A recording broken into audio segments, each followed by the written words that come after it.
Raul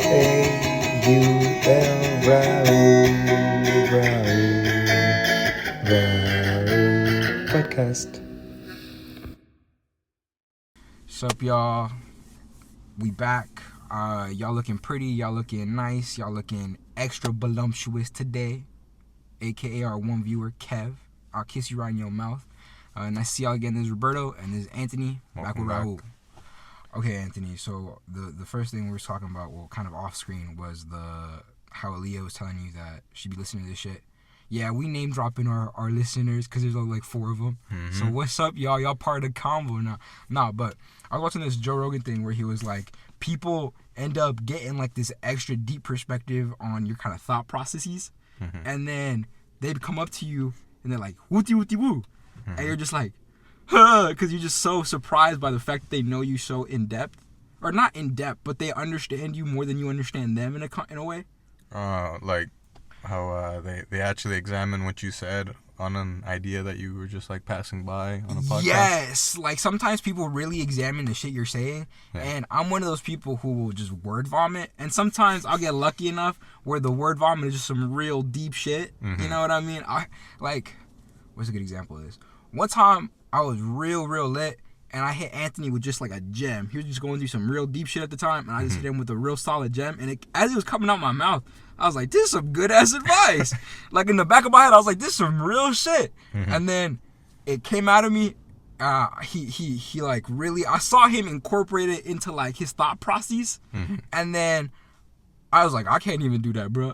That shit came out of my mouth. I can't even incorporate that into my life. You know what I mean? I was like, I'm giving you advice for shit that I would do. So it's like, it's one of the best coach never plays the game. Exactly, y'all. I ain't in the game. I'm just giving you the advice. You feel me? But did you have something like that happen with the podcast or what? Did someone? No. Well, you just told me that Aaliyah was listening to it, and I was like, and then my whole thing is like, as much as I talk to Kevin, right?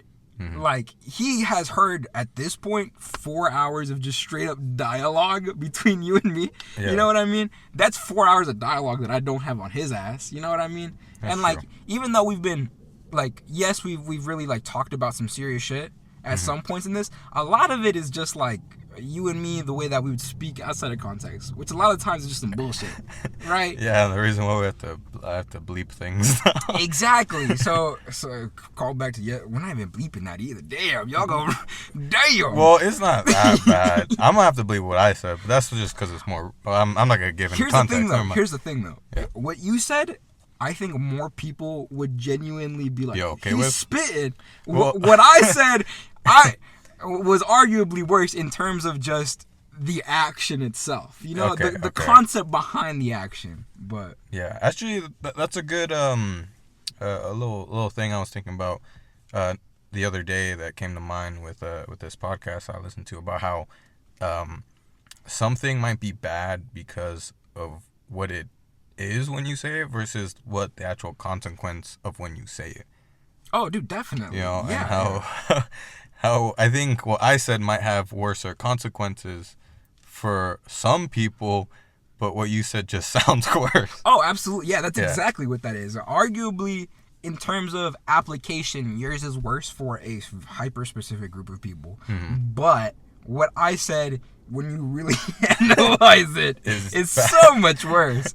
But it is a little bit funny. I think what I said was funny. A little funnier. But, but... that does bring up the whole what you said last episode, right? That we're gonna bleep. That isn't really contextualized in this episode. So I've been skipping a lot of class. I've been skipping my assignments. Look. Here's the thing. One of them is literally information systems, which is literally learning Microsoft Excel and the shit, right? Okay. So you're just doing all the homework or whatever, and then you go in there and she yaps about how you did the homework. You know what I mean? So I'm just like, I can't do this. And then there's that one class with that one guy that I told you hit on me. Mm-hmm. And does he keep hitting on you or what? No, he hasn't kept hitting on me, but I see his little autistic eye wander back. You know? Yeah, then honestly, if you're paying for even if you're not paying for it, I feel like if you really don't think you get a lot out of going to class, then just don't go. There's been plenty of classes I've had where the professor literally just tells you what to read, and after that, that's kind of it. He goes straight off of the book. Yeah. So if you know what chapter you're on, you know what to study and how to do the homework, because the homework is just from the book again. Literally, so it doesn't matter. It's like the book is, well, for us, it's not a book. It's a web course or whatever. The web course is designed to teach you. So it's like she's just telling you like, hey, did you guys do this? Mm-hmm. So it's like, I don't fucking. But and so as a consequence of skipping that class, sometimes I'll be like real late to my history class. Mm-hmm. But my whole thing about that history class is like my professor has self-described himself as one of the long-haired liberal professors. Yeah, you told me right? about that. Yeah, okay. So that's this guy's like, that's the way he outwardly presents himself, which is honestly, it's its own thing. You feel me? If that's what you're vibing with, that's what you're vibing with. But my whole thing is, he'll then present like, he outwardly called Elon Musk a Nazi, right? Which I don't really have a foundation to disagree with him. I can't be like, actually, Professor, he's not a Nazi. You know what I mean? Yeah. But it's also like, dog, you're a fucking college professor. You probably shouldn't be calling anyone who's in modern day history that isn't outwardly being like white power a Nazi. You know what I mean? Like, don't get me wrong, the whole I'm a little autistic and don't know how to outwardly express my emotions doesn't really cover for you saluting like a Nazi. But did you know he spoke at a German political rally? He probably did. My whole thing. I know. It's just crazy how like how even if you look at everything, there's so much. Good. No, not that. But there's so much against someone that you can, unless they do a specific thing, then it's so hard for you to be like, they're clearly a Nazi, because then just that little bit of wiggle room gives so many people the ability to be like, well, he never said it. No, yeah, I agree. So it's one of those things where it's like, and then he'll like open the dialogue where it's like, if Elon Musk is not like. If you're setting that tone, right, I am pretty sure that you can gather the rest of the tone when it comes to the rest of politics as of now, right? Yeah. So it's just like, how do you guys feel about Donald Trump? Right? And it's like, you clearly want me to go, he's bad, I'm Mexican, you know what I mean? Yeah. And it's just like, so he asked the question yesterday of, what is freedom, right? Mm-hmm. And a bunch of people were like, freedom is the right to have a happy family and build like a green, like the American ideal, right? Like the fenced in yard, the dog, the with you, right? Mm. And then he was asking everybody, right? And I'm chilling there, a little clap. I'm not gonna lie to you. I'm just like, you don't want to hear my opinion. Mm-hmm. He goes, Roberto. He goes, what's your name? And I'm like, oh, it's Roberto. And he goes, what's your opinion on freedom? What is freedom to you, right? And I was like, freedom to me personally is the ability to encroach on others as much as I'd like, and them also have the ability to encroach on me as much as they'd like, right? Like, I was like, freedom is me getting gunned down at a gas station so someone robbed my car, but freedom to me is also me gunning you down before you get to my ass. You know what I mean? Yeah. And he looks at me for a second, he goes, so you on some real cowboy shit, huh? And he said, respectfully, if I was in my free world, I'd shoot you for saying that. And I was like, I mean, look, I understand that that's not the ideal for going about interacting in society. You feel me? Like, I'm not saying that gunning a motherfucker down is on my mental, but I'm saying true freedom is the ability to commit crime if you want to, because you are willing to accept those consequences. Okay. You know what I mean? Like, freedom is being able to wage a war, understanding that you might lose this fucking war. Mm-hmm. You know what I mean? So it's like, true freedom, he was like, so do you believe you have true freedom as an American? I was like, fuck no. I was like, I mean, technically I do, because I can fucking shoot your ass and take your wallet, you feel me? Yeah. But then I'm going to get fucking in a high-speed pursuit, you feel me? Like, yes, I am free to do whatever the fuck I want under the pretense of society, you know what I mean? Yeah, but then, so what would be the difference between the freedom you have now and, like, the one you want? Because I know, I get what you're saying about having the ability to do that, but then you don't want those other extra consequences, or what? No. I'm saying those consequences come with freedom. You feel me? Like true Yeah. freedom. He was asking me what I interpreted as freedom, and Yeah. I was like, that is what I interpret as freedom. Oh, not what you want, just what is freedom. He was Okay, like, my bad. Yeah. And then he was like, he pressed it on a little further, and then I was like, realistically, if we're being honest, when we're coming to defining my freedom or my version of freedom, Mexico is more free than my freedom because someone has literally overtaken the government because they're like, man, I'm gonna do whatever the fuck I want. Yeah. So, in realistic terms, a criminal, a hyper-violent criminal world is the most free world available to us as people. Do I think that that's our best world? No. Yeah, okay, but okay. he was telling me to define freedom, and I was like, that's real freedom if you're asking me, bruh. Yeah, okay, I get it. Did you get the chance to explain that further too? No, he cut me off real quick after I told him I was willing to get a motherfucking down in the gas station. It's like, well, let's go to the. He was like, Jocelyn, what do you think freedom is? and she was like, I think freedom is the ability for anyone to do the best they can. And I was like, Jocelyn, come on now, bro. I just told you I was gonna get a motherfucking down in the gas station. I think it would have been better if one of your classmates was like, you know what, I just agree with Roberto. No, well, I mean, technically speaking, I was not the first person to bring up the idea of real freedom. Oh, okay. You feel me? I was adding on to Homegirl's thing. Yeah. But then I'm not gonna lie, I peeped back at Homegirl and she was like, Not that. That is not what I want. Yeah. But yeah, so I don't know. It was pretty funny. I think it's really funny to have just like this I don't know all the terms. No. There's so much.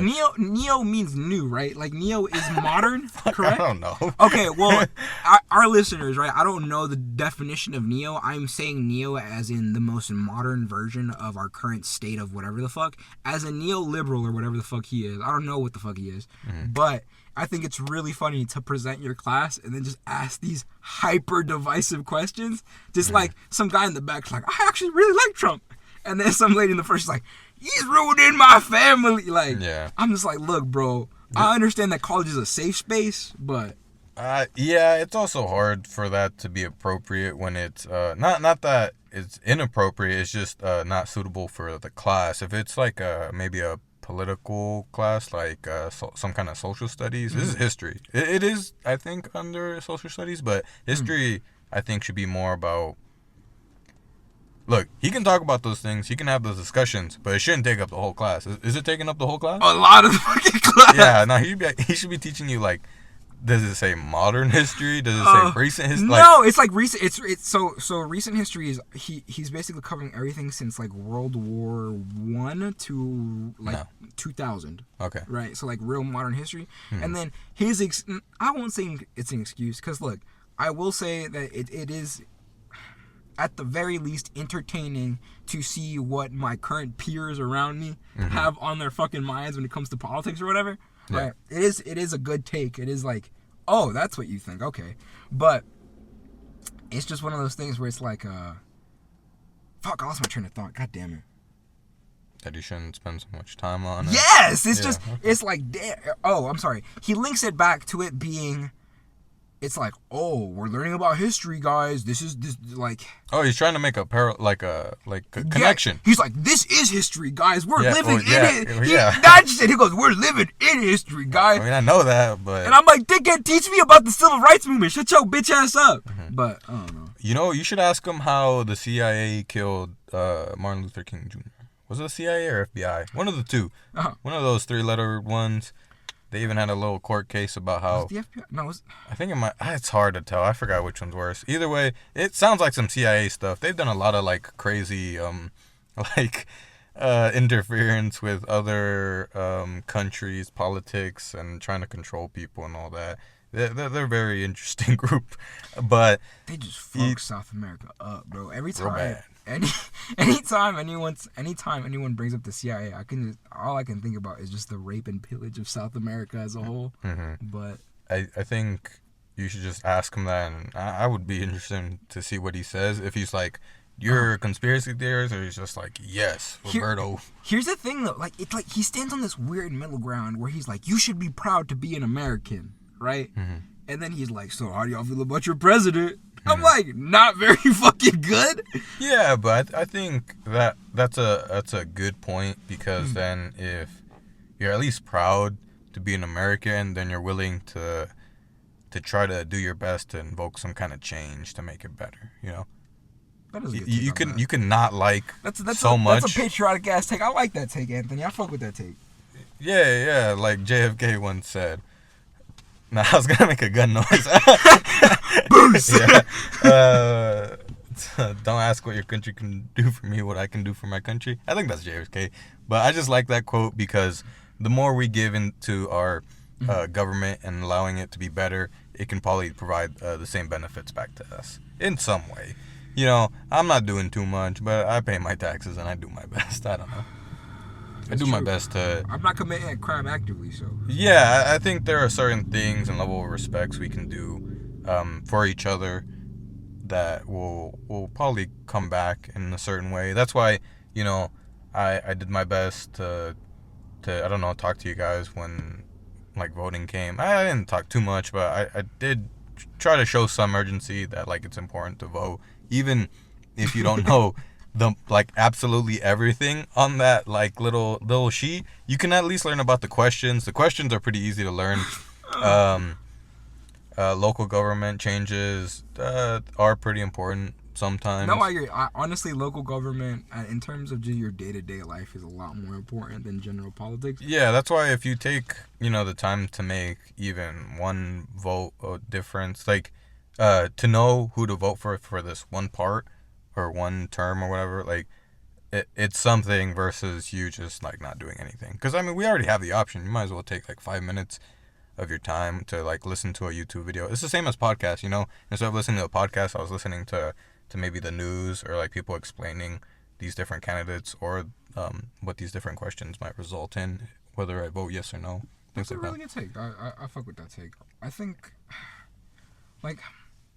think the general consensus in terms of people who aren't voting is just like, yes, it is technically applicable to your life or whatever, right? I think there's a lot of voter apathy, which is just like, oh yeah, it's just like, oh, it's not going to change nothing or whatever. But a lot of people, at least for me, it's one of those things where it's like, there is genuinely so much shit going on in your day-to-day life, if you're trying to, like, really improve your shit, you feel me? Like, if you're like, I've been in both stages of that shit where I've just been a lazy dickhead, you feel me? And there's nothing going on in your life, and you definitely have time to absorb shit if you're in that position. But there's also the position of like for example, if you're so hyper busy, like today, if I really wanted to, if I was really, I guess I could have listened to a political podcast while I was in the sauna or whatever. Yeah. But I'm like, man, fuck that. I'm listening to Chief Keef. I'm bumping this shit. You feel me? And Yeah. it's like, it's one of those things where I think life in terms of your day-to-day can become so goddamn, like, not overwhelming, but so encompassing, I should say, that it's just like, you look at politics and it's just like, ugh. You know what it feels I mean? like extra work. Exactly. And it's like, it is extra work. It definitely is. But it's extra work that you as a citizen should definitely put in. And the older I get, you feel me? And like this voting season, I definitely do regret not voting. Not because I'm like, Donald Trump shouldn't be in office, even though I don't believe fucking anybody should be in office in our current selection. But my whole thing is like, if you apply yourself into that sector of day-to-day life, it definitely gives you a more inclusive, or a more, how do I say that?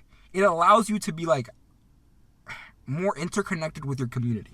Yeah. Okay. And I think that being more interconnected with your community is just like being more interconnected with your family. If you were actually if you're actually taking the time to sit down and eat dinner with a motherfucker, you definitely gonna care more about it. You know what I mean? So it's like, if you really take the time to like sit down and ingest what you're saying, which is like just like learning about at least domestic politics in terms of like your state or whatever. Yeah. It's like, you care more about your state. You like, hey, bro, like, it's like, hey, I care about like the fucking national parks in my state. You know what I mean? It's just like actively getting your hands into shit makes you more devout in that same shit, which is important. It's like forcing yourself into it almost cures that apathy. Yeah, and I think a lot of people forget that with most things, that initial rough period of it being work, you know, and it only being a bad thing, where I guess at times maybe they also think that I think it may be too probably intense. There's definitely like a like a break-in sense. period. Like Yeah, there's like a, what is it called? It's like a, it's what keeps people out of things. There's a barrier of entry. yes, a barrier entry. It's like you look at it and it's so hyper overwhelming. There's like different branches of government. There's blah blah Yeah. blah, and it's like if you really just look at the shit and just you could fucking really skip the presidential shit if you really want to, and if you really want to focus on your domestic thing, that's cool too, bro. As long as you're doing something. Yeah, and people forget that you don't have to know every little thing. You can know a few things and be like, these are the things I care about, and this is what I'm gonna learn about. Yeah, learn about your cause. Like, be devout to your causes. Yeah. Yeah, and then you can see where that's reflected in whatever thing you have the chance to vote in, and then it'll come back to you in some way. Hopefully, if you vote for the right person. Again, people can be bad and just lie. That's something that happens too. But in the end, it's definitely something to look into. You can treat it like a hobby too, but I don't know. In the end, it still brings out some sort of good for you and your community. All right, sometime to Rob. What happened? No, our most devout follower texted us while we're recording this podcast, and I just okay. So I won a game of ping pong, right? We played ping pong at your crib, like Yeah. that day you heard knocking or whatever. Mm-hmm. Okay, we played ping pong for Big Bro. Oh, I thought you guys were gonna set out. What happened? Did you win? The win wouldn't Oh. allow us to keep shutting our tables. So you won again. Okay. Hey, shout outs to Lil Bro Kev. Row one. You know what? I'm gonna read this goofy ass text message bar for bar, word for word, just because the listeners should be able to, or 3 other listeners should be able to enjoy this. Make sure everything is good today since it's your day off, big bro. Kevin today at 6:34 p.m. Much love, Kev. We love you very much. Stay safe. I love you a reasonable amount. I love you not an embarrassing amount, fuck boy. Nah, but moving forward. I did want to talk about my luck. And, Hey, okay. And my what's your luck, homie? I talked to him about it before we started, but so I got my fingers grazed by a lawnmower. Thankfully, it was only my middle and like ring finger on my left hand, but basically it's a tractor, I guess in quotes, but it's one of those sit down lawnmowers. Is it? So it's literally just it's like a riding lawnmower. Yeah, riding one. Okay. It's very much like a steering wheel and all that, but there's a lever on it that you push or pull to activate the blades, and that makes things crazy, and that makes sorry, fuck you, Rob. He showed me something and we can't even talk about it. Anyways, no, we definitely can. But continue. So you pull the lever and it activates the blades, and when you take it off to turn them off. It's just a blade control switch, and whenever you get off the lawnmower, I don't know if it's all of them, but with John Deere's, their sensor like weight activated. So if you're not sitting down, the tractor won't even turn on. Okay. But it could stay on if you put it in park. Also, just idles, basically. Yeah, you can leave it idle. I didn't know that the blades don't turn off when you don't. Or do when they you just park. move slower, essentially? Just like... Well, no. If you leave it on, it's a normal setting, and then you can control it with a throttle and make them spin faster. Oh, and even if you're in park. Yeah. Oh, I shit, didn't. okay. I didn't know they stayed on, but I mean, either way, whenever I have to get off, I always turn off, and then I do it at the same time. I slow down to where it stops, and then I push it. I put in park, and with the other hand, I turn off the blade. Is that protocol, or is that just so you just don't forget to turn off the blades? I always just do that. That in my brain after working there for a bit. That's just what I always do: park and turn off blade. Okay. It's ingrained in me. So Right. I didn't know that the blades were still on, and it has the little tube that sucks out from underneath the little blade area Right. into the bags in the back. Sometimes they get clogged. So I was checking if it was clogged. So I parked it, and I didn't turn off the blades. I forgot. Okay.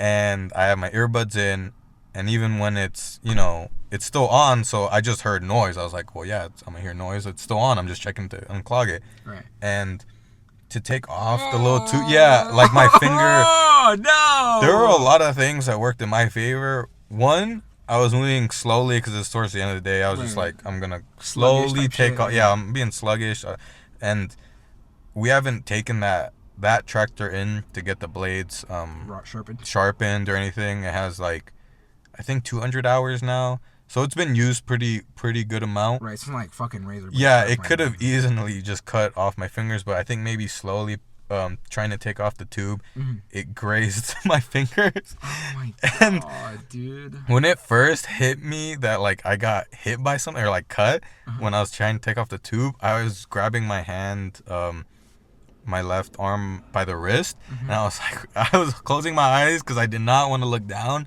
and just see that my fingers were gone. That's fair. And then I looked down, it was just down. I was like, thank God. I put everything back. Arm or your good arm? It's my bad arm too, but I think that also helps because then I probably bled less because circulation. Yeah, I have worse circulation in this hand. It didn't bleed too bad when I first got it. I can show you a picture. Oh, never mind. Oh, you're good. You're good. Yeah, but it didn't. It wasn't dripping or anything. So thankfully, I didn't get lightheaded or anything like that. And then I just, usual thing. I drove to the ER or whatever. The ER, the clinic or whatever. Yeah, and I had to go to a specific one because it was during work. Right. So, actually, that was kind of interesting too. Did you go to one of the fucking quick cares? No, it's like Concentra, I think. Oh, you got one of the good ones, dickhead. Oh. Okay. And I got bit by a fucking cat and I went to a fucking quick care. Oh, well, I mean, yeah, that's fair. But thankfully, I already have my tetanus shots and everything. So with all that, I got lucky. I'm not missing fingers or anything. It's a pretty bad cut. I mean, it's a lawnmower, but I got lucky there. And I did want to talk about the doctor I saw. Yeah. It was pretty interesting. Everything was pretty normal, I had to wait a bit, all that. Nothing was too weird. But then the doctor that saw me, I don't know if he's just like a little older. Maybe it was towards the end of the day, so he wasn't like fully like caring about work. But like, he introduced himself to me 3 times. He came in and he's like, "Hey, I'm Dr. So-and-so. I'm gonna be seeing you today." It's like, "Okay, nice to meet you," all that. And then I explained the situation. He's like, why are you in this room? I'm like, I don't know. Where they brought me. He's like, "Okay, we'll bring you to another room." And then we walked out of the one I was waiting in. We went into a different one. As we walked into the new room, he said again, "Hey, my name's so-and-so. I'm going to be your doctor today." I was like, "Okay, yeah, nice." Yeah. And then I sat down, and he was getting some, like, water and soap and something ready to clean it. And he said, while he was doing that, he's like, "Oh, what's your name?" I was like, "Oh, I'm Anthony. Nice to meet you." He's like, "Oh, nice to meet you. My name's Dr. So-and-so." Okay, so I have some experience in this, right? Cause, yeah. I interact with doctors on a regular basis or whatever. So the first 2 times were dead instinct, right? It was, he's in autopilot mode where he was like... I thought that too because he only did it when he entered the room. Like the second one, even though I was following them, he went into a room. Yeah. So here's the thing, right? So I'll give you my rundown. Actually, I'll give you my full rundown. So I go into the room and I go, "Hi, my name's Roberto. I'm a veterinary assistant here. I'm just here to get a little bit of vitals on your baby. It's going to be temperature, pulse, respiratory, and then a little bit of background. Let's say they have a broken paw. I'm like, so can you tell me a little bit about fucking Muffin? Can you tell me why her front right paw hurts, right?" So that is my dead protocol. Literally, if I walk into the room, like let's say it's after hours, it's 7 p.m., no one's in the clinic, right? I walk in, I'm fucking sweeping, right? In my head, protocol, so, "Hi, my name's Roberto. I'm a veterinary assistant. I'm here to get a," right? Yeah. So those first 2 times were dead instinct, right? He just said it. The last time, he was actually focusing in on talking to you. And when he asked you your name, he was like, "Oh, it's my turn to say my name." So that's what those 2 things... He was full autopilot those first 2 times. Didn't have a single thought in his brain. The second time, he was like, "What's up, bro?" And that's where he fucking reintroduced himself. Yeah, that's pretty funny. Because I kept thinking about it. And it was like, it wasn't... Well, he's also a little like... Not... He was an interesting guy because after talking and everything, landscaping, he was telling me about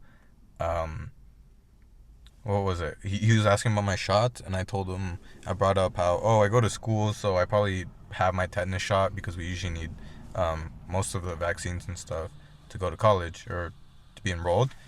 It's like, oh, okay, well, I'm gonna double check anyways and make sure you do have it. But I mean, what are you studying, all that? I told him, and he was like, oh, like, is that just for like electrical, as in like just engineering? I was like, yeah, just electrical engineering. He's like, well, honestly, and then like he got close and he's like, people like electricians, plumbers, and HVAC, those people, they do interesting things. So, if that engineering stuff doesn't work out, you should really look into it. And I'm like, and in my head, I'm just like, what? You're Are you a trying doctor. to fuck me right now? Well, wait, no. What did he say? Okay, so let me ask this: Yeah. Did he go in more into what he meant by interesting things? no, he just said they do cool stuff. Oh, Like, I think okay. he just likes the Okay, work. I misread it. Yeah. Okay. I thought he was like, they do interesting things. Like, you know what I mean? No, he wasn't asking me. He was telling me electricians, not because I told him, no, it's more engineering. Because people usually ask, oh, like electrician work? Uh-huh. Like, house wiring, stuff like that. But like, oh, no. It's more like smaller systems, stuff like that. And if it is big, it's more like power services, Right. like a plant or something. Right. And then he's like, oh, okay. And then he told me that, like, HVAC, plumbing, all that, like, handwork, I guess, like, He was a little more he was physical like, that's work. cool stuff. Yeah, he sounded like he would rather be doing that. And I'm like, you're my doctor.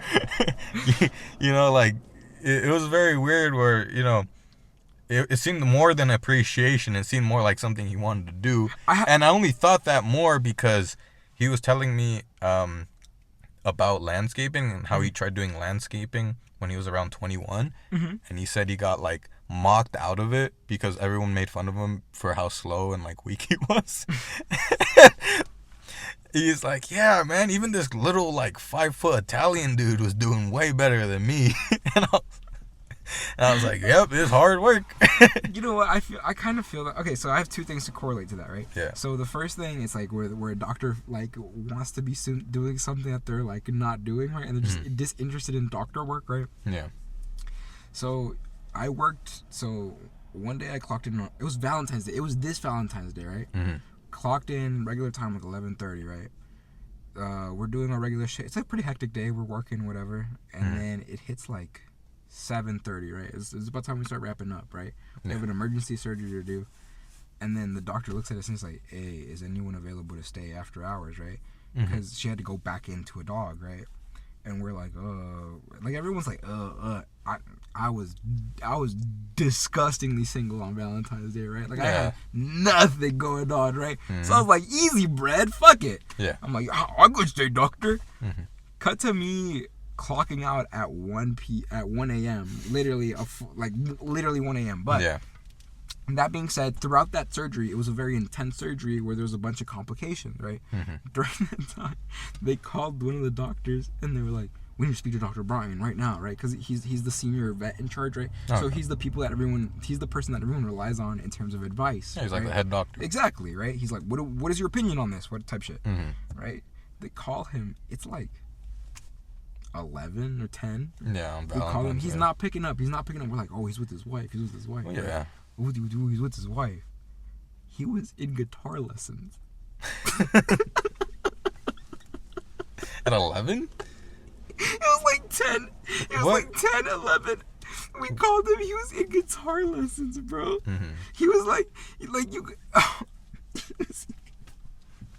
He has a wife and kid. Like, it was a whole thing, right? Fuck it, whatever. That's my whole thing in terms of, like, sometimes it's just, like, it's like the vet's a secondary thing. They're like, I really love the guitar, but I kind of like dog and cats. Yeah, it is.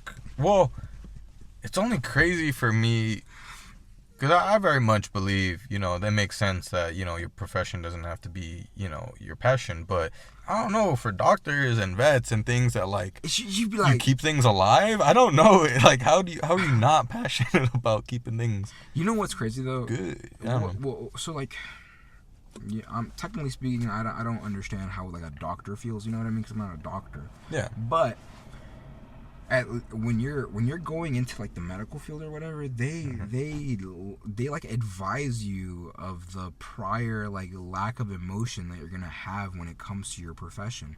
It's like, I mean, I understand like, there's gonna be like a lot of bad moments. No, it's not even that. It's not even bad moments, because there's bad moments, there's good moments. Like, if 1 second I'll be doing some fuck shit that I don't want to ever do again, and then the second I'll be like cuddling up with like a Frenchie puppy, and I'm like, oh my god, you know what I mean? So there's those moments, but the back end of that is like it's like they prepare you on the back end that you're gonna feel so much. It's going to be so intense of an emotional process that it'll numb you to that process itself, and it'll detach you from the profession. Okay. It's like, this sounds really fucked up, but this is like, this just happened, right? I was telling Kevin, I don't know how to support let's say one of your dogs passed away, right? And you're really emotional about it. I don't know how to support you outside of a professional clinical setting.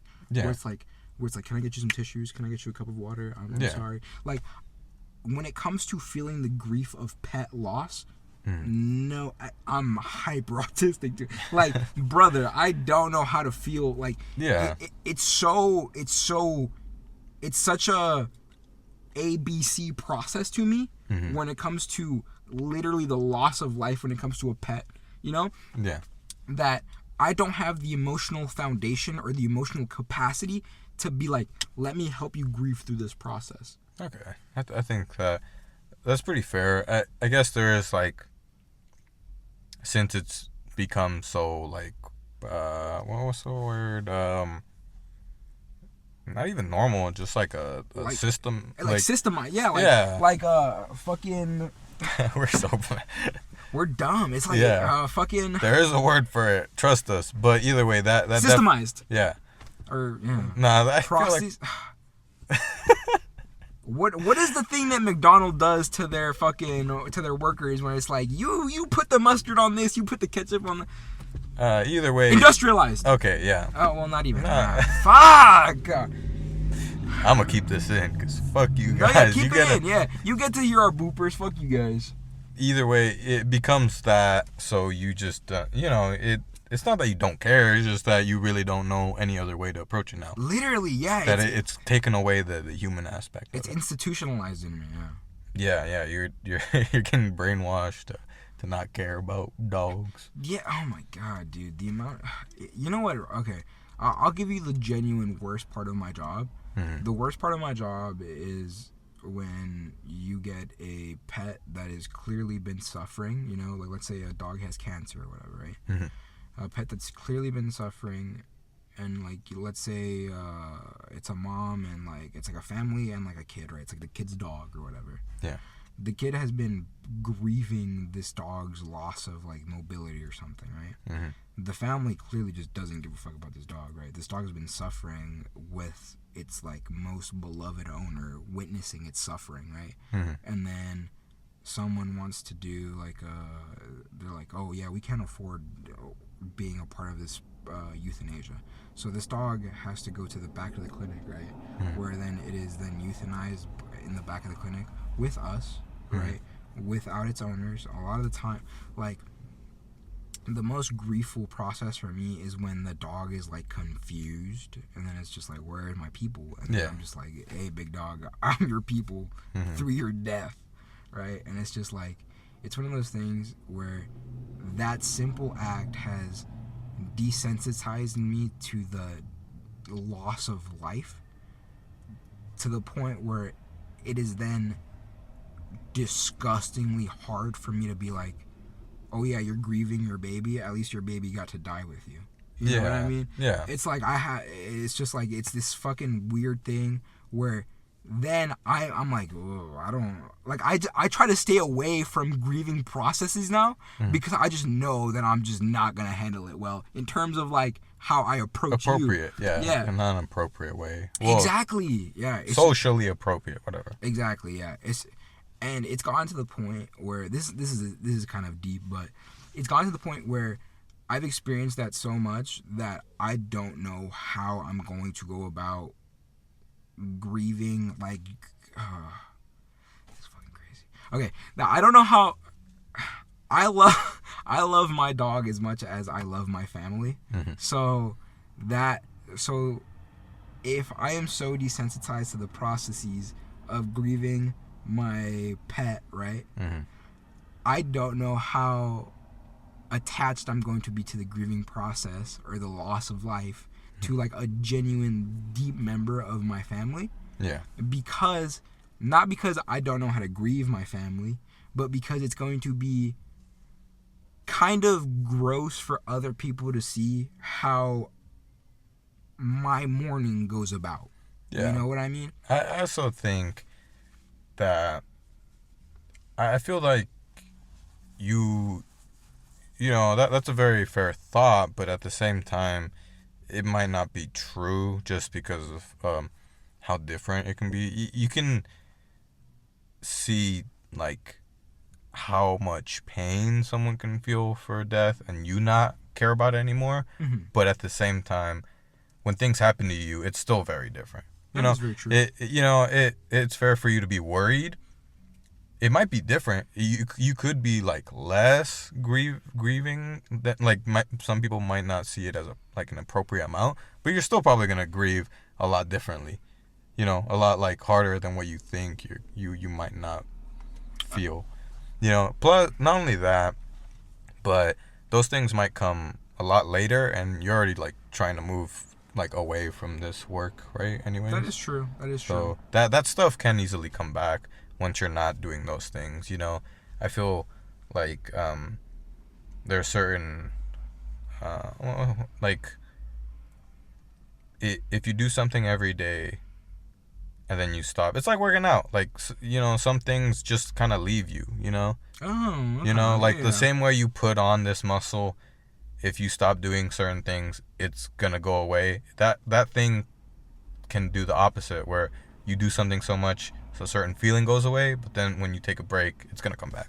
It's like tolerance. It's like a tolerance, I think. Hey, I think a lot of tolerance for empathy. Hey, I fuck with I that. think emotions, yeah, because because empathy is also empathy is something you can also grow and become more conscious of. Some people just have a limit, but at the same time, if you had a higher limit, then you can go back to it. Okay.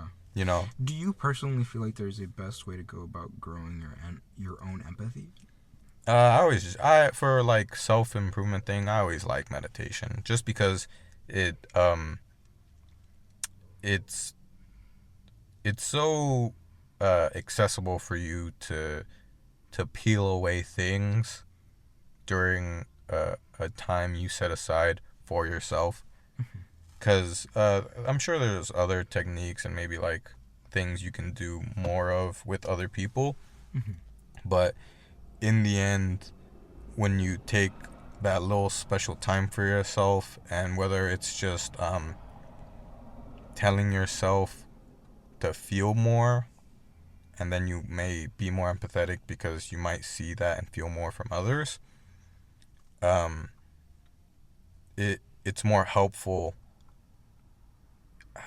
What's the word? Because you're taking that time only for that, instead of like doing some exercise that involves someone else. That might be something different. It probably is helpful. And for me, it's just been easier to look into myself and take time to remind myself certain things, because telling yourself and spending extra time to reaffirm things for yourself has been really effective for me. So I really like guided meditation. Maybe there's some for empathy that like help you say things to yourself, because eventually those things do come true. As much as people, might not believe that, if you're told something every single day, all the time, you're going to end up believing it at least a little bit. Even if you don't accept it, you might believe it. True. Yeah. That's fair. And it's important to remember that for the good things, too, that you might want to apply to yourself. It's like self-loathing isn't good, because then you're just reaffirming things bad about yourself versus telling yourself, oh, I did something bad, now let's be better. And I get you. Yeah. I feel that. So I think maybe some kind of empathetic meditation, or even just Googling maybe practices that are good that help improve empathy. I'm sure maybe there's things you can do when talking to people that might help you get a deeper insight. Because sometimes the lack of empathy is just like a lack of understanding, really. You know, That's not fair. not knowing can make you easily not care. So maybe there are certain questions you can ask people, and now you feel more connected to them because you understand like who they are, maybe what they do and why. That's fair. Mm-hmm. I don't know. I guess like the reason I asked that, right, is just because, like, for me personally, I feel like I have, at least in my personal life, struggled to empathize with people. Mm-hmm. Like, it's not because I can't put myself in other people's position. You know what I mean? Like, I understand what it is to go through like a lot of things, and I understand that a lot of people have gone through like extreme trauma that I'll never understand. You know what I mean? But it's just like it's difficult for me to. It's difficult for me to, I guess the best word for it is empathize with people, but as a result of my lack of empathy for people, it also makes it hard to feel, like, I feel like empathy is a big part of what it feels like to be interconnected with people in a large sense. Okay. You know what I mean? Yeah. So, like, as a result of my lack of being able to empathize with people, it also makes me feel very alienated from said people. You know what I mean? Okay. Because it's like,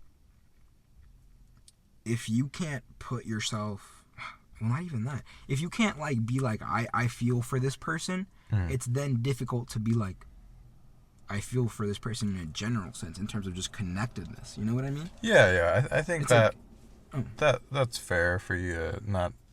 I think to be interconnected with someone, or even feel just connected in general, you do need that extra sense of emotional feeling. You know, whether it's you know, romantic or not, it is important to have that empathy.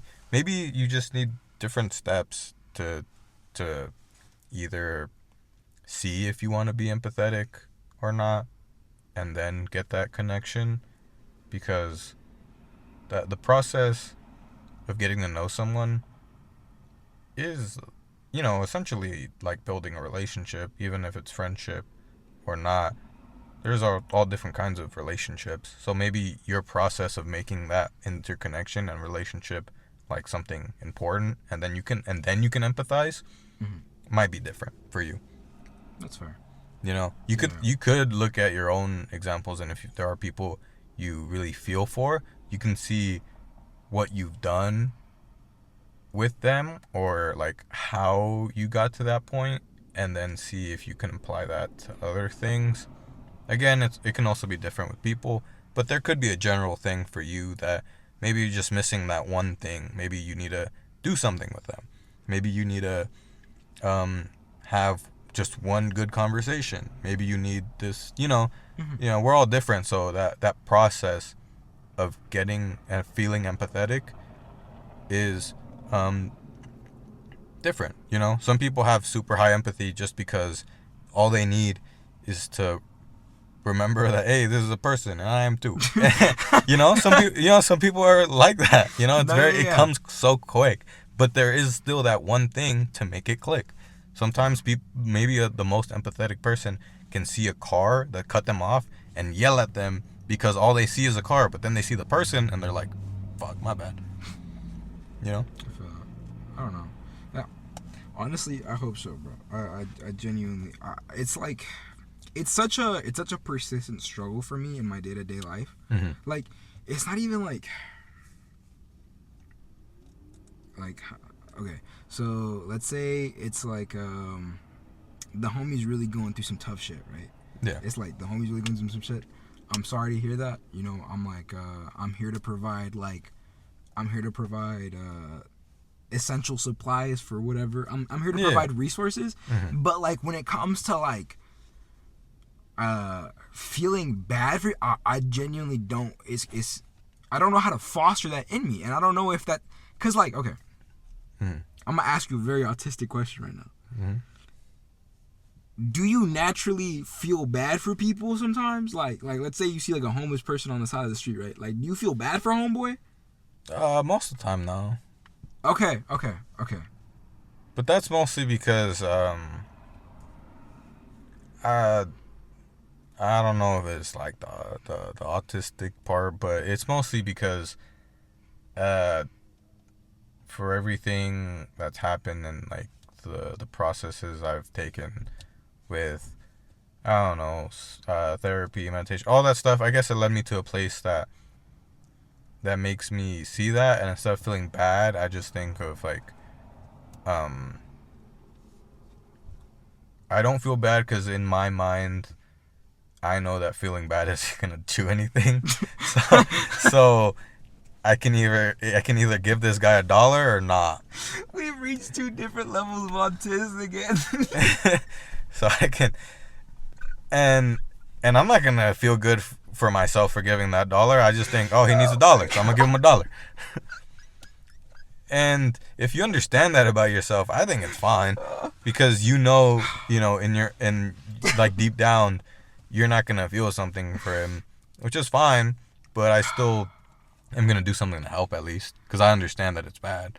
You can understand things are bad and do something about it, and not really care about it. Yeah, because in the end, it's important to care, but at the same time, it's even more important to do something.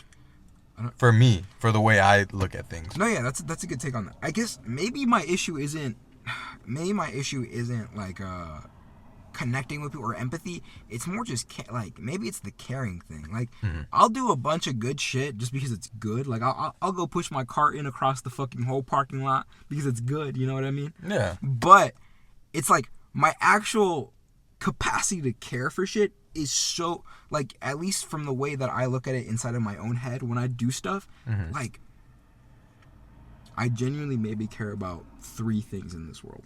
Yeah, I think that's fine. I think in the end, you don't need to care about everyone and everything to be a good person, and people get caught up on that fact. You can do really bad things and then still end up being a good person because you end up doing, more good than what that bad was. That I don't think it would excuse it if you continue to do things that are bad, but if you learn from it and like be better in general, that's fine. I think that's fine. You don't have to necessarily care more to be better. There's plenty of people who can care a lot, but in the end, if they don't do much about it, then I don't know. Maybe I don't know what effect that has on them, but it would like make me feel bad at least. You heard it here first, folks. We're very autistic. I don't gotta give a fuck about you as long as I'm not mean to you. Alright, you heard it here first, bro, from Anthony. I gotta go do some shit, so I'm sorry I gotta cut it off short. I feel like there was a lot more potential to this conversation. But regardless, I'll kiss you on your fat fucking mouth. Much love. Stay safe, y'all. He's lying. He does not care about you. You heard it first. Alright, bye.